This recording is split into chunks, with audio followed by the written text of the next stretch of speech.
एक व्यक्ति बोल रहा था त्राही माम, मेरी रक्षा करो, हे भगवान मेरी रक्षा करो। मैं कहता हूँ भगवान तो रक्षा करता ही है, वही तो है सबसे बड़ा रक्षक। देखो, एक बार दो पक्षी पेड़ के ऊपर बैठे आपस में बात कर रहे थे। सायंकाल की बेला थी। अब दोनों बात कर रहे थे अपनी प्यार भरी दिन भर की जो भी कुछ बात कर रहे थे अपने भाषा में। लेकिन जब उनमें से एक ने देखा कि भाई ऊपर आकाश की तरफ देखा तो कहा कि ऊपर तो हमारी मौत मंडरा रही है। अब मौत मंडरा रही है कैसे? ऊपर एक बाज उड़ रहा था, वो बाज उसे उठाना चाहता था। अब उसने जब ऊपर देखा हमारी मौत मंडरा रही है तो फिर भगवान को धन्यवाद करने के लिए कहा, हे ईश्वर ये क्या हो रहा है? नीचे देखने लगे तो नीचे भी एक बहेलिया जो है वो निशाना लगा करके उनका खड़ा हुआ है। अब आप सोचिए, ऊपर बाज, नीचे बहेलिया, शिकारी, दोनों के बीच में दो पक्षी बेचारे आपस में डर गए, बात कर रहे थे क्या किया जाए। अब हुआ क्या, ईश्वर को याद कर रहे थे कि हे ईश्वर हमारी रक्षा आप ही कर सकते हैं।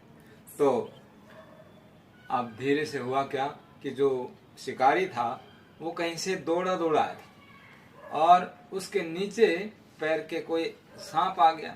अब जैसे ही वो सांप उसकी सुगंध के पीछे पीछे, पैरों की खोज के पीछे पीछे आया और देखा कि बहेलिया शिकारी यहाँ खड़ा है, सांप ने उसके पास जाकर के अपना निशाना बना लिया। अब जैसे ही वो शिकारी ऊपर पक्षियों को तीर मारने लगा, इतने में ही क्या हुआ, सांप ने उस शिकारी को डस लिया।